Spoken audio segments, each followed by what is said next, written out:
The auction house smelled of old books, cigar smoke, and history. Johnny Depp adjusted his sunglasses, leaning back as the auctioneer rattled off another series of bids in smooth French. He wasn't particularly looking for anything. He had a habit of collecting strange, forgotten relics, the kind that felt like they belonged to a different time. But then he saw it. A vintage Bell and Howell Filmo 75 camera, its polished metal catching the dim overhead light. A relic from the 1920s. But what intrigued Johnny wasn't the camera itself, it was the small engraving on its base. Propriétaire L. Valette. Louis Valette. Johnny frowned. That name sounded vaguely familiar. The auctioneer continued, his voice rolling effortlessly through numbers. The bids were low. No one seemed particularly interested in the old camera. Johnny raised a hand. 10,000 euros. A murmur went through the crowd. No one countered. Sold. Moments later, the camera was in his hands. It was heavier than he expected, solid brass and steel, a piece of history. But it wasn't until he opened the side panel that his stomach twisted. Inside, carefully wound onto its reels, was an undeveloped film roll. Almost 100 years old. Untouched. His fingers brushed over it, a strange unease settling in his chest. Why had this footage never been developed? And why did the name Louis Valette feel so damn familiar? Johnny didn't know it yet, but he had just bought something that should have stayed buried. Johnny sat in the back of a black Mercedes as it cruised through the streets of Paris. The camera sat in a velvet-lined case beside him, the weight of it pressing against his thigh like a silent reminder of what he had just purchased. He had spent years collecting oddities, rare books, obscure artwork, instruments from forgotten centuries. But this camera, it felt different. His fingers tapped restlessly against his knee as he pulled out his phone and typed. Louis Valette 1920s director. A few links popped up. Most were brief mentions, an obscure French filmmaker, known for experimental silent films. Disappeared in 1929. Johnny frowned. He clicked on an old newspaper archive. The headline sent a chill through him. Unfinished masterpiece, the mystery of Louis Valette's last film. He scrolled. Louis Valette, an ambitious filmmaker of the silent era, was known for his daring cinematography and avant-garde storytelling. His last project, filmed in 1929, remains an enigma. After months of filming, Valette and his entire production team vanished without a trace. The footage was never recovered. The case remains unsolved.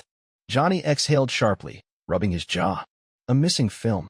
A vanished director. And now somehow he had Valette's personal camera, with undeveloped footage still inside. Coincidence?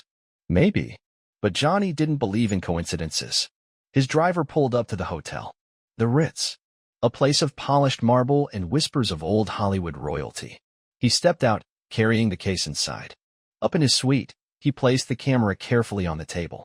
Then he pulled out the film roll. The celluloid felt delicate, ancient, like it might crumble in his hands.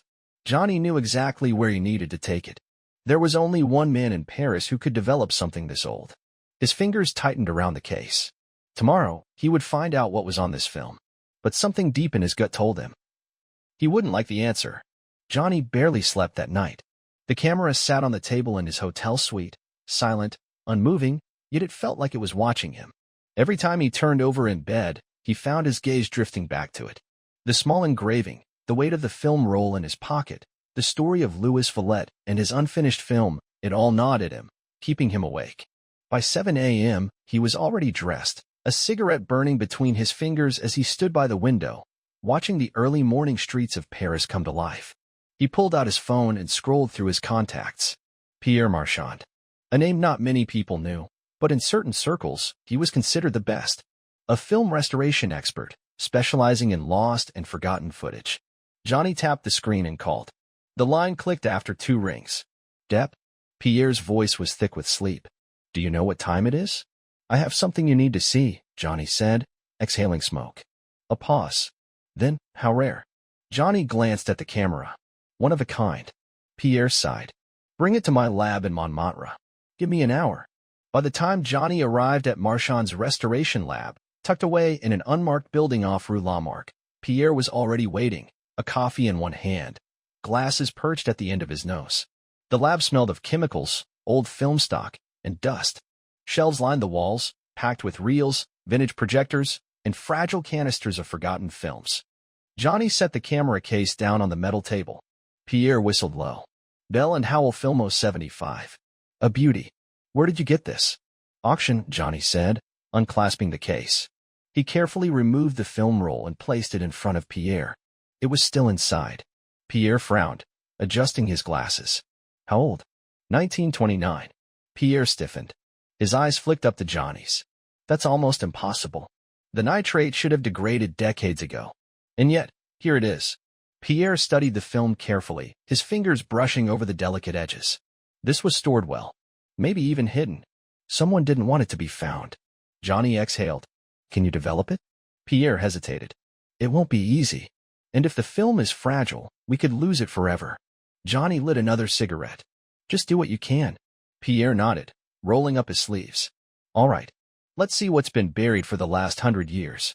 He carried the reel to a sealed darkroom, where a special chemical bath was prepared. If there was anything left on this film, it would be revealed in the next few hours. Johnny watched through the small observation window, arms crossed. His gut twisted with unease. For some reason, he felt like whatever was on that film was never meant to be seen. The hours crawled by in silence. Johnny sat in the dimly lit lab, tapping his fingers against the edge of a rusted film reel canister. Across the room, Pierre worked carefully, his hands moving with the precision of a surgeon as he handled the century-old film stock. A soft chemical smell lingered in the air, a mix of developer solution, vinegar decay, and something older. Something that had been trapped inside this reel for nearly 100 years. Pierre finally exhaled, straightening. The film is intact, he murmured. I managed to stabilize it. Johnny stood. And Pierre didn't answer right away. He hesitated, just for a second, but Johnny caught it. The hesitation. Pierre turned, holding up a freshly developed strip of film. The images were still faint, but already, shapes were emerging, people, architecture, shadows frozen in time. Johnny leaned in. His breath hitched. It was a film set. An old Parisian street, meticulously designed. Actors in period clothing, camera rigs positioned around them. This was Valette's missing film. Pierre carefully fed the reel into an old moviola viewer, cranking the handle. The film whirred to life, flickering against the screen. The first few frames were silent, grainy, but strangely crisp for something this old. The footage showed a man, a director, presumably Valette, gesturing wildly as he gave instructions to his crew. The actors took their positions, waiting for the cue. But something felt off. The camera panned to the crew. Johnny's jaw tightened. They weren't moving. They were standing perfectly still. Not in a natural way. Not in a way that suggested they were waiting for direction. It was unnatural. Frozen. Johnny exhaled. Pause it. Pierre stopped the reel. What? Johnny pointed at the image. Look at their faces. Pierre adjusted the focus. The grain sharpened slightly. Johnny's stomach turned. Every single crew member's face was blank. Empty. No expressions. No emotion. Just lifeless stares. Pierre pulled off his glasses, rubbing his temples. Maybe they were waiting for Valette to call action? Johnny didn't answer. His eyes were locked on the next frame. Something in the shadows shifted. Not an actor. Not part of the set. Something in the far corner of the frame, barely visible, a blurred figure standing just outside the camera's focus. Pierre rewound, adjusting the exposure to brighten the image. Johnny leaned in closer. The figure was wearing a long coat, a hat pulled low, face obscured, and he was staring directly at the camera. Johnny's fingers tightened on the edge of the desk. He turned to Pierre, voice low. This film was never finished, right? Pierre nodded. Right. Valette and his entire crew disappeared before they could complete it. Johnny exhaled slowly. Then who the hell was watching them film? And why did it feel like that person was still watching now? The old moviola projector whirred softly, the film reel slowly spinning, but Johnny wasn't breathing. His eyes stayed locked on the grainy frame frozen before him, the shadowy figure standing in the background, barely visible yet unmistakably there. A man in a long coat and wide-brimmed hat. His face obscured by the poor lighting, his body just slightly out of focus. But there was no mistaking it. He was looking straight at the camera. Pierre exhaled sharply, adjusting his glasses. This doesn't make sense. Johnny's jaw tightened. Rewind it. Pierre hesitated, then slowly cranked the reel backward, frame by frame. The figure didn't move. Pierre's voice was quieter now. If this was an accident, he should be gone in the next shot. Maybe a crew member caught in the background, maybe. Click. The film advanced a few frames. Johnny's stomach twisted. The figure was still there. Still standing. Still watching. Closer now. Pierre frowned. That's impossible. Johnny exhaled, rubbing his temple. How many more minutes of footage are left? Pierre checked the reel. About 12. Johnny straightened. Play it. Pierre hesitated. Johnny. Play it. His voice was firm now. Asterisk asterisk. Pierre sighed and let the film roll. The footage jumped. The scene moved forward, the actors in position. Valette's voice, asterisk asterisk a silent echo from the past, asterisk asterisk motion for the take to begin. The lead actor, dressed in a vintage suit, adjusted his collar. The actress across from him tilted her chin, waiting for her cue. But Johnny wasn't watching them. He was watching the background. The corner of the set. The place where the figure had been standing. Empty. Pierre released a slow breath. There. He's gone. It was just a mistake. But Johnny didn't answer. His eyes remained locked on the screen, watching as the actors began to speak their silent lines. And then, the camera glitched. Just for a second. A single frame. The screen flickered. And the figure was back. Closer. Johnny's fingers dug into the table. Pierre paled. That's not possible. Johnny didn't respond. He couldn't. Because in this frame, for the first time, the man in the hat had a face. And Johnny swore. He had seen it before. The image on the screen wasn't right. Johnny felt his stomach twist as he stared at the figure's face. The hat still cast a shadow over his eyes, but the grainy flicker of the film was clear enough. It was a man. Thin. Sharp cheekbones. A faint mustache. Expression unreadable. But there was something else. Something off. Pierre didn't speak for a moment. He simply adjusted his glasses and leaned in closer to the screen. Johnny ran a hand through his hair, exhaling sharply. I know this guy. Pierre shot him a look. What do you mean? Johnny's fingers tapped against the desk. I don't know from where, but I've seen this face before. Pierre hesitated. Maybe an old actor? A director? Johnny shook his head. No. It's something else. Pierre paused the film. The screen froze on the man in the hat. His posture was rigid, his expression unreadable. But then Johnny noticed something worse. The lead actor, the man in the suit, was glancing at him. Johnny's jaw clenched. Pierre followed his gaze. Wait. Johnny pointed. He sees him. Pierre frowned, scanning the screen. That could be anything. Maybe just a glance offset, a reaction to something else. Rewind. Johnny's voice was sharper now. Pierre reluctantly cranked the reel back a few frames. The actor's face softened. He was fully engaged in the scene, eyes locked with the actress across from him. He was in character. Pierre let the film roll forward again. The camera jumped, the same glitch as before. A flicker in the reel. And then, the figure appeared. And this time, the actor's face changed. His expression, calm just moments ago, shifted. A look of confusion. Then, something else. His lips parted slightly. His brow creased. Recognition. Johnny sat forward, his fingers tightening around the edge of the table. He saw him. Pierre's hands were shaking slightly as he adjusted the projector. That's not how film works. Actors don't see people that aren't part of the production. This had to be. Watch his face, Pierre. Pierre's jaw locked. He let the reel roll forward. The next second, the actor's expression shifted again. Not confusion anymore. Fear. A second later, he turned away from the actress entirely. His body shifted, his shoulders stiff. His eyes were locked, dead center on the man in the hat. And then the film glitched again. The next frame, the actor was gone. The camera angle hadn't changed. There was no cut, no transition. One frame, he was standing. The next, he wasn't. Pierre took a sharp breath. Jesus. Johnny didn't say anything. His phone buzzed. He ignored it. Instead, his eyes stayed locked on the frozen film reel. Because something told him. Whatever happened to that actor back then, it wasn't part of the script. Johnny couldn't look away. The film reel still spun. But the actor, the man who had just been there seconds ago, was gone. Not walked away. Not cut from the shot. Just missing. Pierre's hands were tense on the moviola's controls. His breath was shallow. This isn't possible. Johnny swallowed hard. Rewind it.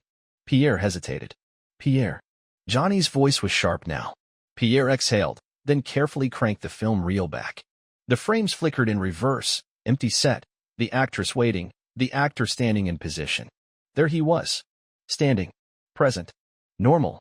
Pierre let the reel roll forward one frame at a time. 1. The actor stood there, looking over his shoulder. 2. His expression changed. Fear. 3. His eyes locked onto the man in the hat. 4. The screen glitched. A flicker. 5. Gone. Johnny exhaled sharply. His body was tense, but his mind was racing. Pierre was gripping the desk now, his knuckles white. This has to be a processing error. Maybe the film degraded, maybe. Johnny shook his head. No. This was shot like this. Pierre turned to him, eyes slightly wide. You don't know that. Johnny's jaw clenched. Then explain it. Pierre rubbed his temples. His voice was unsteady. There's no explanation for this. Film doesn't just erase people. If he walked off set, we'd see it. If they cut the shot, there'd be a splice in the reel. But there isn't. Johnny lit a cigarette, his hands slightly shaking as he took a drag. He saw something he wasn't supposed to. Pierre's face was pale. What are you saying? Johnny exhaled, watching the thin trail of smoke curl in the air. I think this film has answers. He flicked the cigarette ash onto the table, then leaned in. And I want to know what happened to the rest of them. Pierre hesitated. Johnny, maybe this is a bad idea. Johnny looked at the reel. 12 minutes left. 12 minutes that had been buried for nearly a century. His phone buzzed again. This time, he checked it. Unknown number. A message. Stop watching. Johnny's chest tightened. Pierre stared at the phone screen. Who sent that? Johnny didn't answer. Instead, he turned back to the projector. Play the next reel. Pierre hesitated. Johnny, maybe we shouldn't. Play it. Johnny's voice was firm, his eyes locked on the spinning reel. Pierre swallowed hard but didn't argue. He turned the crank slowly, letting the film roll forward. The footage jumped, grainy and silent, flickering across the screen like a ghost from the past. The actress was still there. Alone now. Her expression had changed. She wasn't acting anymore. She looked lost. Her eyes darted off camera, searching for something. For someone. Then, her mouth moved, words that Johnny couldn't hear. But even without sound, he could tell. She was asking where he had gone. Pierre tensed beside him. She looks confused. Johnny's stomach twisted. She was. In real time, on that set, in that moment, the actor had vanished right in front of her. And the crew kept filming. Pierre exhaled sharply. Who the hell would keep rolling after something like that? Johnny didn't answer. The actress took a step back, eyes darting between the camera and the crew. She looked toward Valette, the director. He didn't react. Didn't yell, cut. He just stood there, watching, like he had been expecting this. Pierre cranked the reel forward. The actress took another step back. Her breathing, though silent on film, looked sharp, frantic. She turned as if to run. The film flickered. And then, she was gone. Johnny's hands curled into fists. Pierre cursed under his breath. No. No way. Johnny's eyes darted over the frame, looking for any sign of movement. Any indication that she had simply left the shot. But there was nothing. No blur. No motion. Just an empty space where she had been standing. Pierre paled. His voice was barely above a whisper. She just disappeared. Johnny exhaled slowly. First the actor. Now the actress. And the film was still rolling. Pierre looked at Johnny. His face was tense, his fingers gripping the table. You still want to see more? Johnny stared at the screen. Something deep in his gut was telling him that whatever was on this film, whatever happened that day on set, was never meant to be seen. His phone buzzed again. Unknown number. A single message. Last warning. Stop watching. Johnny looked at Pierre, then back at the film. He reached forward and cranked the reel forward himself. The film whirred forward under Johnny's hand, the old celluloid clicking softly as it passed through the projector. The set was empty now. The actor was gone. The actress was gone. But the camera kept rolling. Johnny's jaw tightened. They knew. Pierre swallowed hard. Who? Johnny didn't answer. His eyes were locked on the screen. The shot remained still, too still. No crew members moved. The extras in the background were frozen in place, standing unnaturally stiff, their backs straight, their hands limp at their sides. Pierre shuddered. Johnny, this isn't right. Johnny exhaled sharply. Keep playing. Pierre hesitated, but he let the reel spin. The next frame jumped. The shot was the same set, same lighting, same frozen extras. Except now, in the corner of the frame, the man in the hat had returned. Johnny's stomach twisted. Pierre took a step back from the screen. No, no, no. The man stood in the background, his hands in his pockets. The camera hadn't panned to him. He hadn't entered the frame naturally. He had just appeared. Johnny's fingers curled into fists. Pierre cranked the reel forward another frame. The extras remained frozen. The set was still silent. The man in the hat took a step closer. Johnny's heart pounded. Pierre's breathing was shallow. What the hell is this? Johnny had no answer. Another frame advanced. The man in the hat was now in the center of the frame, and everyone else was gone. Pierre let go of the crank, stumbling back. Jesus Christ. Johnny didn't move. His entire body was locked in place. The man's face was clear now, and Johnny knew where he had seen it before. He reached for his phone with shaking hands, pulled up a Google search. Louis Valette, 1929. The first image that appeared, a grainy, black and white photo. The same high cheekbones. The same thin mustache. The same dark, hollow eyes. The man in the hat was Louis Valette. Johnny's chest tightened. This wasn't an unfinished film. His voice was barely above a whisper. Pierre turned to him. What? Johnny's fingers clenched around his phone. This was a recording of something they weren't supposed to capture. Pierre's hands were shaking. Then where did they go, Johnny? The actors? The crew? Johnny exhaled. I think Valette took them. The film glitched violently. The screen flickered, and for the first time, the film showed something new. Not the set. Not the crew. Not Valette. But a room. Dark. Empty. And in the center of the frame, a single chair. Johnny's phone buzzed violently in his hand. A new message. This is your last chance. Stop. Johnny didn't blink. Didn't move. He looked at Pierre. And then, he pressed play. The film reel spun. Johnny's breath was shallow, his fingers curled so tightly against the table that his knuckles had turned white. Pierre didn't move. Didn't breathe. On the screen, the dark room flickered. Silent. Empty. The single chair in the center of the frame sat in complete stillness. And then, something moved. Pierre took a sharp step back. Johnny, turn it off. Johnny couldn't. His hands felt locked in place. His gut screamed at him to stop watching, but his body refused. The screen flickered again. And then, someone was sitting in the chair. Pierre cursed under his breath. That wasn't there before. Johnny's stomach twisted. The figure was hunched forward, head down, arms limp at his sides. A man. The lead actor. Johnny's pulse roared in his ears. Pierre's voice was barely above a whisper. He's alive. Johnny exhaled slowly. Or he was when this was filmed. Pierre's hands were shaking as he cranked the reel forward. The man in the chair slowly lifted his head. His eyes were hollow, wide, his expression empty, as if he had been sitting in that chair for a century. His lips parted. He started to speak. But then, the film glitched violently.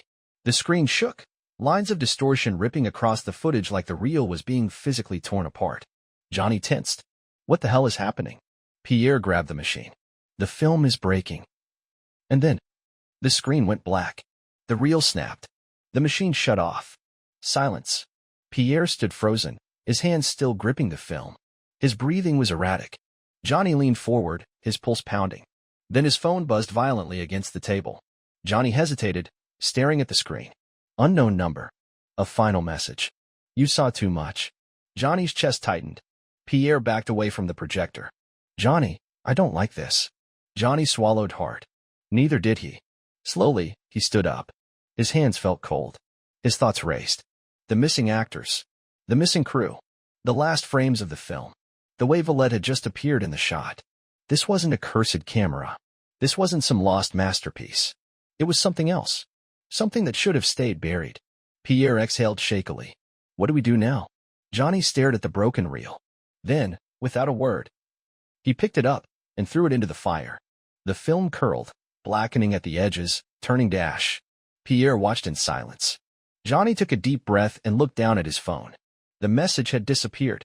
His hands still trembled, but he forced himself to exhale. It was over. Whatever was on that film. No one would ever see it again.